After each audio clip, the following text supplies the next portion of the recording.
Hi అండి, welcome to Latha study zone. ఈరోజు వచ్చేసి ఈ వీడియో 6th క్లాస్ కాంటెంట్ సంబంధించిన వీడియో అండి. సోషల్ కాంటెంట్ సంబంధించింది. 6th క్లాస్ సెకండ్ లెసన్ అండి. ఇది గ్లోబు భూమికి నమూనా. ఈ లెసన్ సంబంధించిన వీడియో ఆల్రెడీ ఈ లెసన్ సంబంధించిన ఫస్ట్ వీడియో అప్లోడ్ అయిందండి. దాని కంటిన్యూషన్ వీడియో 36 బిట్స్ వరకు దీంట్లో అప్లోడ్ అయ్యాయి. 37 అంటే కంటిన్యూషన్ వీడియో. సో 37 బిట్ వచ్చేసి భూపరిభ్రమణం యొక్క కక్ష పొడవు. భూపరిభ్రమణం యొక్క కక్ష పొడవు. దీని రైట్ ఆన్సర్ వచ్చేసి 965 కిలోమీటర్లు. నెక్స్ట్ వన్, భూమి తన కక్షాతలానికి ఎన్ని డిగ్రీల కోణంలో ఒరిగి తిరుగుతుంది? భూమి తన కక్షాతలానికి ఎన్ని డిగ్రీల కోణంలో ఒరిగి తిరుగుతుంది? దీని రైట్ ఆన్సర్ వచ్చేసి 66.5 డిగ్రీల కోణంలో.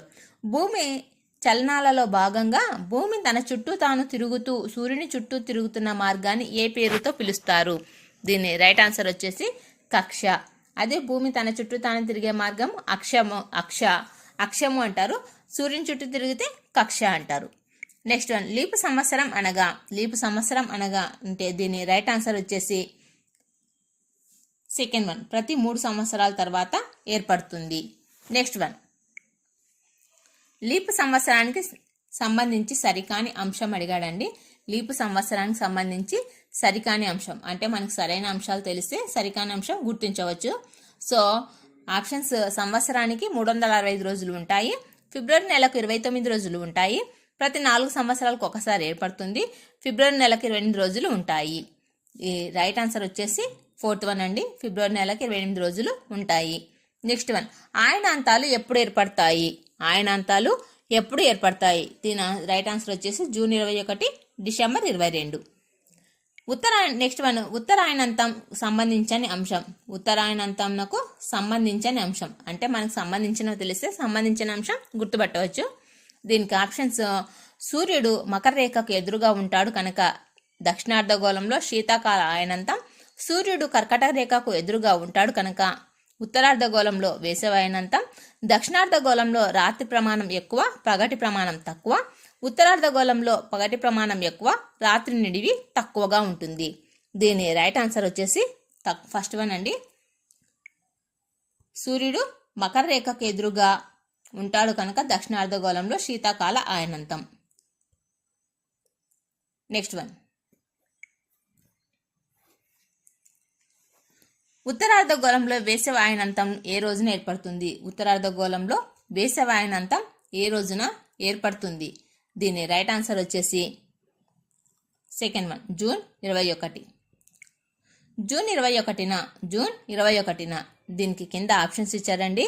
దీని రైట్ ఆన్సర్ వచ్చేసి 4th వన్ అంటే ఏబిసిడి. జూన్ 21 అంటే ఏబిసిడి 4 కరెక్ట్ అయినవి. అంటే ఉత్తరార్ధగోళంలో వేసవి ఆయనంతం, దక్షిణార్ధగోళంలో శీతాకాల ఆయనంతం, ఉత్తరార్ధగోళంలో దీర్ఘ పగలు అల్ప రాత్రి ఏర్పడతాయి.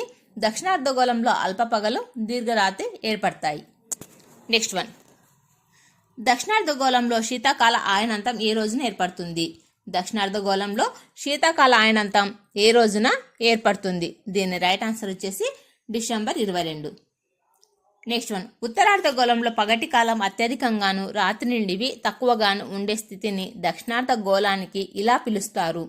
దీని రైట్ ఆన్సర్ వచ్చేసి సెకండ్ వన్, శీతాకాల ఆయనంతం. నెక్స్ట్ వన్, పోలారిటీ ఆఫ్ ఆక్సిస్నకు సరిపోయే అంశాలను ఎన్నుకోండి. పోలారిటీ ఆఫ్ ఆక్సిస్నకు సరిపోయే అంశాలను ఎన్నుకోండి. దీనికి కింద ఆప్షన్స్ ఇచ్చారండి. దీని రైట్ ఆన్సర్ వచ్చేసి 4th వన్, ఏబిసి సరైనవే. అంటే పోలారిసిటీకి సంబంధించిన అంశాలు ఇవి: సూర్యుని చుట్టూ భూమి తిరుగుతూ ఉన్నప్పుడు సంవత్సరం అంతా దాని అక్షం ఒకే వైపు ఒరిగి ఉంటుంది. అది అక్షాంశానికి 23.5 డిగ్రీలలో ఒరిగి ఉంటుంది. అది ధ్రువ నక్షత్రం వైపు ఉంటుంది. సో ఏబిసి సరైనవి. నెక్స్ట్ వన్, దక్షిణ ఆయనంతంకు సంబంధించిన అంశాలు. దక్షిణ ఆయనంతంకు సంబంధించిన అంశాలు. దీనికి కింద ఆప్షన్స్ ఇచ్చారు. దీని రైట్ ఆన్సర్ వచ్చేసి 3rd వన్, ఏబిసిడి సరైనవి. అంటే దక్షిణాయనంతంకు సంబంధించినవి: సూర్యుడు మకర రేఖకు ఎదురుగా ఉంటాడు. దక్షిణార్ధగోళంలో పగటి కాలం ఎక్కువ, రాత్రి కాలం తక్కువ. ఉత్తరార్ధగోళంలో రాత్రి కాలం ఎక్కువ, పగటి కాలం తక్కువ. ఈ రోజున ఉత్తరార్ధగోళంలో శీతాకాల ఆయనంతం. సో ఏబిసిడి సరైనవి. నెక్స్ట్ వన్, విషవత్తులు ఏ రోజున ఏర్పడతాయి? విషవత్తులు ఏ రోజున ఏర్పడతాయి? మీకు ఆన్సర్ తెలిస్తే కింద కామెంట్లో కామెంట్ చేయండి. మార్చి 21, సెప్టెంబర్ 23. నెక్స్ట్ వన్, విషవత్తుల సమయంలో దీన్ని రైట్ ఆన్సర్ వచ్చేసి ఫస్ట్ వన్, భూమి అంతటా పగలు రాత్రులు సమానం. నెక్స్ట్ వన్, మార్చి 21 విషవత్తునకు సంబంధించిన అంశం. మార్చి 21 విషవత్తునకు సంబంధించిన అంశం. ఇక్కడ మనం బాగా అబ్జర్వ్ చేయాలంటే ఎగ్జామ్ హాల్లో మాత్రం సంబంధించని అంటాడు. అక్కడే మనకు బాగా మిస్టేక్ చేస్తాము ఆన్సర్ని. సో మనం క్వశ్చన్ చదివేటప్పుడు మాత్రం సంబంధించిందా అనేది బాగా అబ్జర్వ్ చేసి ఆన్సర్ చేయాలి. దీనికి రైట్ ఆన్సర్ వచ్చేసి ఫోర్త్ వన్, AB 2 సరైనవే. అంటే ఉత్తరార్ధగోళంలో వసంత ఋతువు, దక్షిణార్ధగోళంలో శరత్కాల విషవత్తు. నెక్స్ట్ వన్, గ్రహణాలు ఏ రోజులలో ఏర్పడతాయి? దీని రైట్ ఆన్సర్ వచ్చేసి ఫోర్త్ వన్ అండి. అంటే 1, 2 అంటే పౌర్ణమి అమావాస్యల్లోనే గ్రహణాలు ఏర్పడతాయి. నెక్స్ట్, సూర్యగ్రహణానికి చెందిన సరైన అంశాలు ఎన్నుకోండి. సూర్యగ్రహణానికి చెందిన సరైన అంశాలను ఎన్నుకోండి. కింద ఆప్షన్స్ ఇచ్చాడు. దీనికి రైట్ ఆన్సర్ వచ్చేసి థర్డ్ వన్, అంటే CB అంటే BC అనంట. సూర్యునికి చంద్రునికి మధ్యలో భూమి వచ్చిన స్థితిలో, సూర్యునికి భూమికి మధ్యలో చంద్రుడు వచ్చిన స్థితిలో. రెండు ఒకటే కదండి. సూర్యునికి భూమికి మధ్యలో చంద్రుడు వచ్చిన, సూర్యునికి భూమికి మధ్యలో చంద్రుడు వచ్చిన, రెండు ఒకటే దీని మీనింగ్. కాబట్టి BC సరైనవి.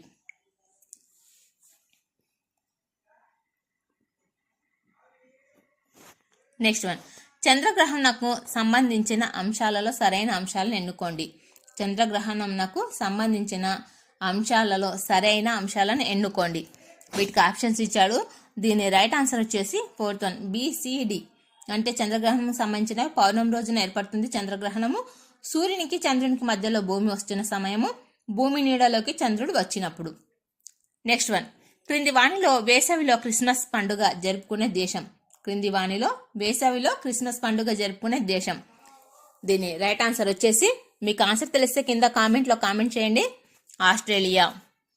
నెక్స్ట్ వన్, ఉత్తరార్ధ గోళానికి సంబంధించిన కాలాలను జతపరచండి. కింద ఆప్షన్స్ ఇచ్చారండి. దీని రైట్ ఆన్సర్ వచ్చేసి సెకండ్ వన్.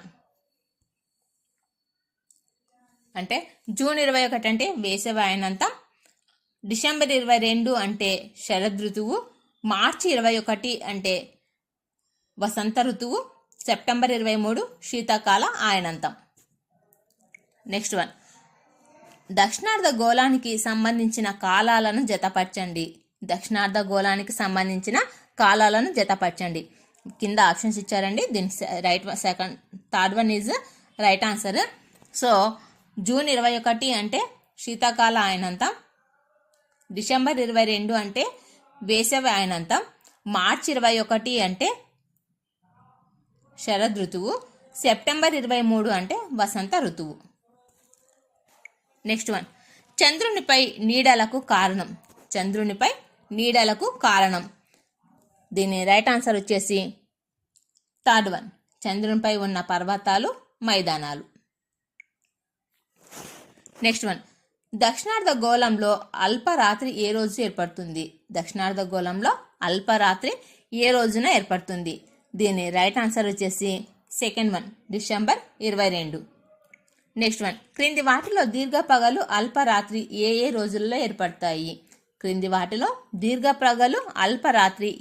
రోజులలో ఏర్పడతాయి? దీని రైట్ ఆన్సర్ వచ్చేసి సెకండ్ వన్, జూన్ 21, డిసెంబర్ 22. దక్షిణార్ధ గోళంలో వసంతకాల విషవత్తు ఎప్పుడు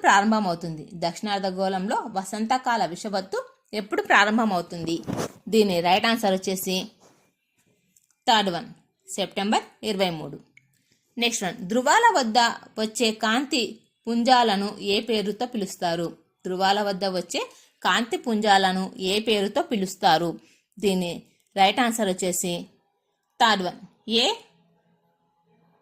కింద ఆప్షన్స్ ఇచ్చారు. దానికి సంబంధించిన AB సరైనవి. అంటే అరోరో బారాలియాస్, అరోరో ఆస్ట్రేలిస్, ఈ రెండు రైట్ ఆన్సర్స్.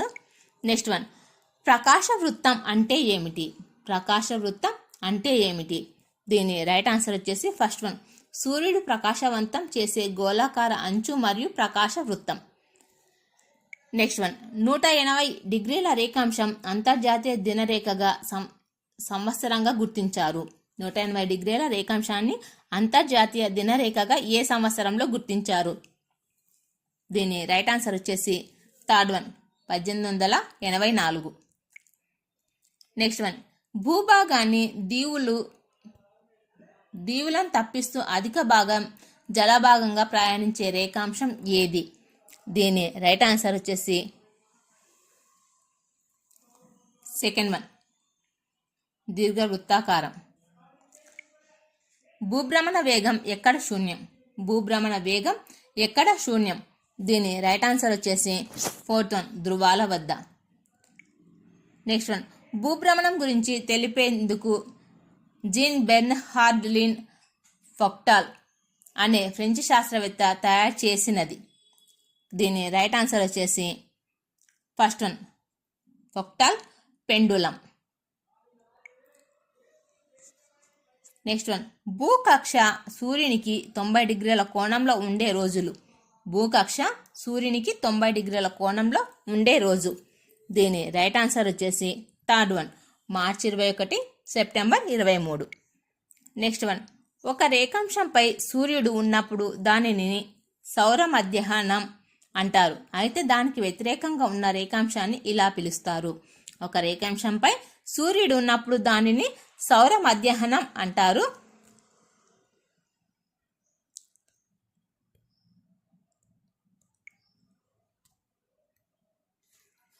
ఒక రేఖాంశంపై సూర్యుడు మధ్యాహ్నం ఉన్నప్పుడు సౌర మధ్యాహ్నం అంటారు. అయితే దానిని వ్యతిరేకంగా ఉన్న రేఖాంశాన్ని ఇలా పిలుస్తారు. దీని రైట్ ఆన్సర్ వచ్చేసి థర్డ్ వన్, అర్ధరాత్రి రేఖాంశం.